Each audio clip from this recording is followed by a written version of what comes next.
اعوذ بالله من الشیطان اللعین الرجیم. بسم الله الرحمن الرحیم.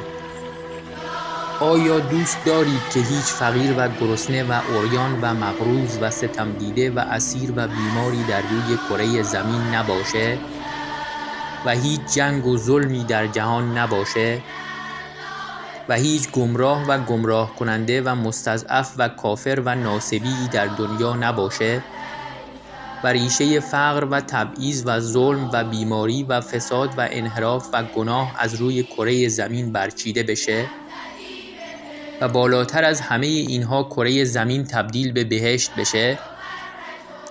تنها راه چاره برای تحقق این امر ظهور امام عصر عجل الله تعالی فرجه الشریفه و یکی از راه‌های نزدیکتر کردن ظهور احیای امر یا نشر علوم یا احادیث شریفه اهل بیت علیهم السلامه تا جهانیان با آشنایی با اهل بیت علیهم السلام و کلام شریفشون هرچه بیشتر شیعه بشن و تعداد یاران امام عصر عجل الله تعالی فرجه الشریف و دعا کنندگان جهت ظهور بیشتر بشه.